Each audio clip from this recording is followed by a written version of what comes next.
शिव अंधक युद्ध तथा वास्तु पुरुष की उत्पत्ति कथा। बृहस्पति जी कहते हैं, दैत्यों में सर्वाधिक बुद्धिमान एवं चतुर अंधक तो आपके पास आकर आपकी सेवा करने लगा और कुरंग तथा कुछ अन्य दैत्य जाकर शंकर की तपस्या करने लगे। उनकी अत्यंत उग्र तपस्या से प्रसन्न होकर भगवान शंकर प्रकट हुए तथा उनसे वर मांगने के लिए कहा। शंकर भगवान को अत्यंत प्रसन्न जान धूर्त दानव उनके चरणों में गिरकर प्रार्थना करने लगे, हे देवाधिदेव कैलाशपति, देवता और हम एक ही पिता महर्षि कश्यप के पुत्र हैं, फिर भी हमारे साथ सदा से अन्याय होता रहा है।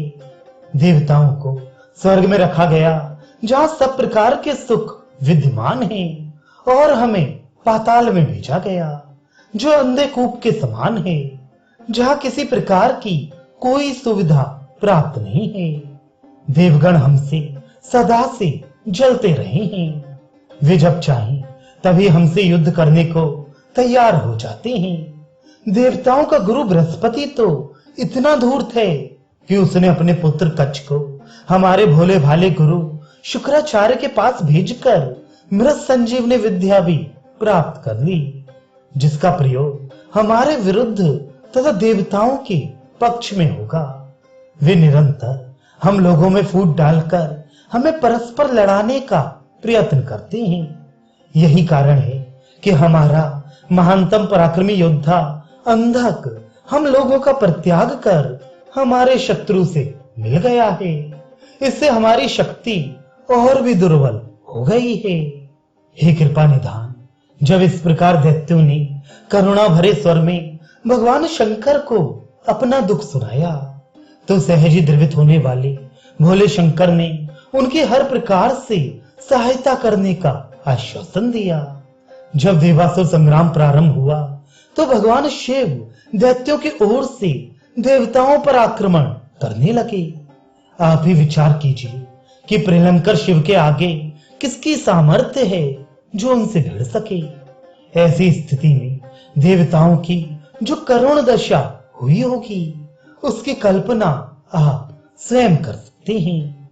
अतएव आप ही अपने पुत्र देवताओं की इस भयंकर आपत्ति से रक्षा कर सकते हैं।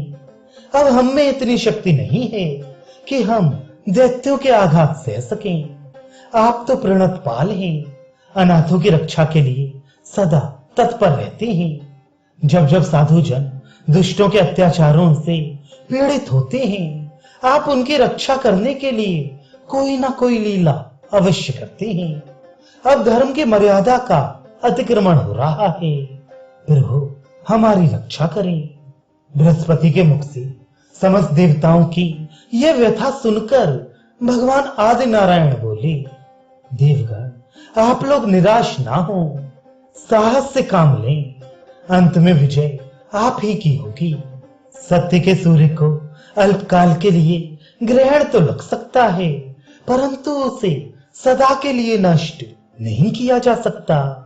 दैत्यों की ओर से चाहे शंकर जी लड़ें, चाहे ब्रह्मा जी, सत्य को कोई पराजित नहीं कर सकते। अंत में सदा सत्य एवं न्याय की विजय होती है। आप समय की प्रतीक्षा करें, आपको अवश्य सुफल प्राप्त होगा। ये समय आपके लिए कष्ट सहिष्णुता की परीक्षा का है, अतः आप धैर्य धारण करके दैत्यों द्वारा दिए गए कष्टों को सहन करें। अंत में विजय आपकी ही होगी, ये निश्चित है। आप लोग चिंता का परित्याग करके जाइए, मैं आपकी रक्षा के लिए कोई उचित व्यवस्था करूंगा। इस प्रकार देवताओं को आश्वासन देकर नारायण ने उन्हें विदा किया।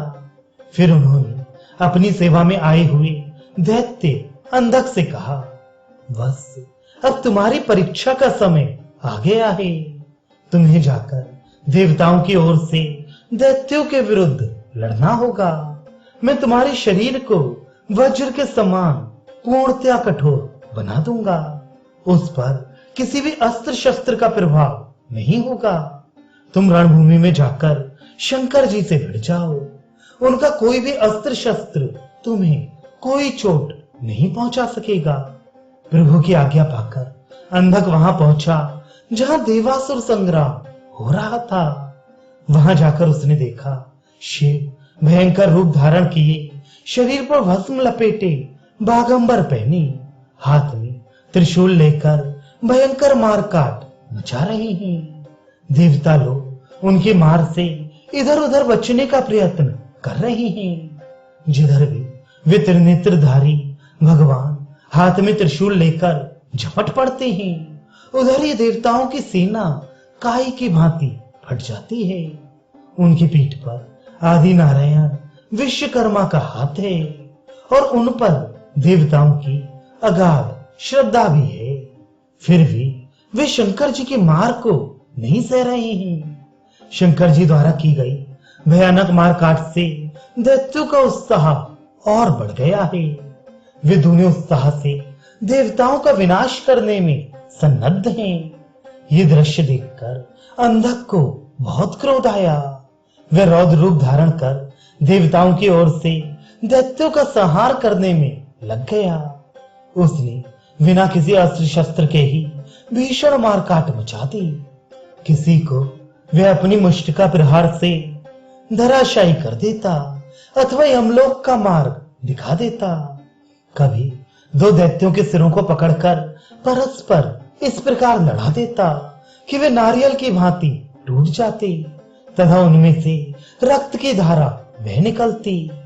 उसका युद्ध शिव से किसी भी प्रकार से कम नहीं था।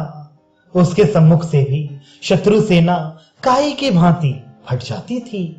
इस प्रकार भयंकर रूप से शत्रु सेना का संहार करते हुए अंधक उस स्थान पर जा पहुंचा जहां प्रलयंकर रूप धारण किए शिव देवताओं का संहार कर रहे थे। अंधक को अपने सम्मुख देख वे बोले, अरे कुलद्रोही, तू दैत्य कुल में उत्पन्न होकर दैत्यों का ही विनाश कर रहा है। तुझे इस प्रकार अपने ही कुल का नाश करते लाज नहीं आती। मैं तेरे जैसे पापी एवं अपवित्र कुलघाती से कदापि युद्ध करना नहीं चाहता। तू मेरे सामने से हट जा, मैं तेरा मुख भी देखना नहीं चाहता। अपवित्र, नीच, चांडाल, दूर हो जा मेरी दृष्टि से। शंकर की ऐसे अवहेलनापूर्ण वचन सुन क्रोध से कांपते हुए अंधक ने कहा, हे शमशानवासी अवधूत, मैं तुम्हें कैसा दिखाई पड़ता हूं इसकी मुझे तनिक भी चिंता नहीं है। जब संसार के पालन करता आदि नारायण विश्वकर्मा का मेरी पीठ पर हाथ है और मुझे उनका आशीर्वाद प्राप्त है, तब मैं किसी ऐसे व्यक्ति के मतामत की चिंता नहीं करता जो शरीर पर चिता की भस्म लगाए, गले में मुंडमाला पहने तथा हाथ में खप्पर लिए इधर उधर बिना ठौर ठिकाने के मारा मारा फिरता है, जिसके नेत्रों पर अपवित्रता के पर्दे पड़े हैं। उसे प्रत्येक वस्तु और व्यक्ति अपवित्र ही दिखाई देता है। हे शिव, यदि मुझे देखते ही तुम्हारा साहस, तुम्हारा साथ छोड़ गया है और तुम्हारे अंदर मुझसे युद्ध करने की क्षमता नहीं रह गई है, तो मैं तुम्हें क्षमा करता हूं। तुम चुपचाप कैलाश चली जाओ। मुझसे युद्ध करना तुम्हारी सामर्थ्य के बाहर है। मैं तो पहले ही जानता था कि युद्ध करना तुम्हारे वश की बात नहीं है, इसलिए तुम युद्ध से बचने के लिए इस प्रकार की बहानेबाजी कर रहे हो। अंधक के ये अपमानजनक शब्द सुनकर शिव का हृदय क्रोध से जलने लगा। वे अत्यंत क्रुद्ध होकर बोले, दुष्ट, तेरे मस्तक पर तेरा काल नाच रहा है, इसलिए तेरी जीभ तेरे नियंत्रण से बाहर हो रही है और तू मनचाही बकवास किए जा रहा है। मैं एक बार तुझसे फिर कहता हूं कि यदि तुझे अपने प्राणों से वैर नहीं है तो तू अब भी मेरे सामने से हट जा। मुझे कुलद्रोही को मारते हुए भी संकोच होता है, तुझे अपने पराये का भी बोध नहीं है। शिव के ये वचन सुनकर अंधक ने कहा, ओहो, आज तो तुम बड़े ज्ञानी बन रहे हो। अपना पराया भी समझने लगे हो। ये बातें उस व्यक्ति के मुख से शोभा नहीं देती जो पार्वती जैसी अपनी पतिव्रता पत्नी को छोड़कर एक भीलने के पीछे मारा मारा फिरता है। मैं एक बार फिर कहता हूं कि यदि तुम में युद्ध करने की सामर्थ्य नहीं है तो अब भी घर चले जाओ। स्मरण रखो, शूरवीर युद्ध करते हैं, तुम्हारे समान बातें नहीं बनाते। शब्दों के आडंबर से कायरता नहीं छिपा करती। अंधक के कठोर वचन सुनकर शंकर जी उसे मारने के लिए लपके। तभी अंधक ने मतवाले सांड की भांति अपने मस्तक से उनके उदर में प्रहार किया। इस आकस्मिक आक्रमण के लिए शिव तैयार न थे। अतएव उदर पर अंधक के मस्तक का आघात लगते ही उनके हाथ से त्रिशूल गिर पड़ा और वे शस्त्रहीन हो गए। शिव को निशस्त्र देखकर अंधक ने भी अपने हाथ का खड्ग दूर फेंक दिया तथा निहत्था ही उनसे भिड़ गया। इस प्रकार दोनों अद्वितीय योद्धा परस्पर मल्ल युद्ध करने लगे। दोनों में से कोई किसी से कम नहीं था। दोनों मतवाले हाथियों के समान एक दूसरे से गुत्ते फिर पृथक हो जाते। इसके पश्चात पुनः आक्रमण करते। जितनी द्रुत गति से एक आक्रमण करता उतनी ही द्रुत गति से दूसरा उसका निवारण कर प्रत्याक्रमण करने के लिए प्रस्तुत हो जाता।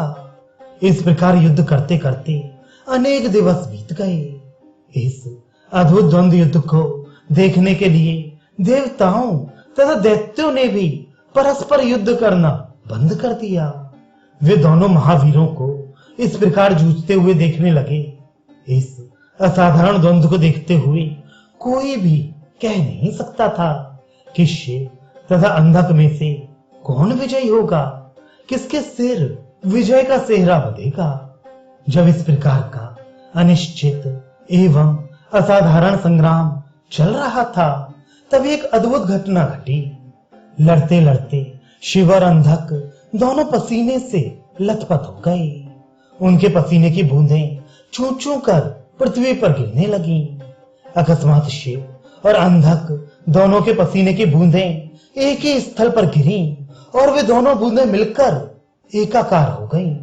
बूंदों के परस्पर मिलते ही उनसे एक मानवाकार आकृति प्रकट हुई जो उसी क्षण विशाल मेरू की भांति तीव्र गति से बढ़ने लगी। जब उस आकृति ने विशाल पर्वत जैसा मानवीय आकार ग्रहण कर लिया तो शिव तथा अंधक दोनों ही युद्ध बंद कर उसकी ओर आश्चर्य से देखने लगे। अभी वे उसकी ओर देखते हुए कुछ विचार कर ही रहे थे कि वह दोनों को मारने के लिए झपटा। दोनों ये देखकर स्तब्ध रह गए कि ये पुरुष किस पक्ष का समर्थक है और ये हम दोनों से ही युद्ध क्यों करना चाहता है। इस विषय पर गंभीरता से विचार करने का समय न शिव के पास था न अंधक के। अतएव दोनों मिलकर उसके आक्रमण का निराकरण कर उस पर प्रत्याक्रमण करने लगे। परंतु वह पुरुष अकेला ही दोनों पर भारी पड़ रहा था। उससे युद्ध करते करते दोनों थकान अनुभव करने लगे किंतु उसके मुख पर थकान नहीं थी। इसी समय शिव एवं अंधक सहित समस्त देवताओं एवं दैत्यों ने आकाश में गड़गड़ाहट का स्वर सुना। उन्होंने आश्चर्य से आकाश की ओर देखा। आकाश मार्ग से हंस पर आरोहण होकर स्वयं आदि नारायण विश्वकर्मा पधार रही थी। सबने आदर पूर्वक उन्हें प्रणाम किया। उनके अभिवादन को स्वीकार कर उनके आश्चर्य को दूर करते हुए भगवान ने कहा, हे देवताओं तथा दैत्यों, शिव एवं अंधक के पसीने से उत्पन्न ये व्यक्ति वासुदेव हैं। मैंने इन्हें अपने पुत्र के रूप में स्वीकार किया है। अब जब कभी और जहां नव निर्माण होगा तभी वहां सर्वप्रथम वासुदेव का पूजन होगा। इसके पूजन के बिना किया गया निर्माण दुखदायक होगा। और अंधक, आज से तुम भगवान शंकर के सेवक हुए। हृदय से इनकी सेवा करो। शिव जी, आप भी दैत्यों को परामर्श देकर इस युद्ध को बंद करा दो।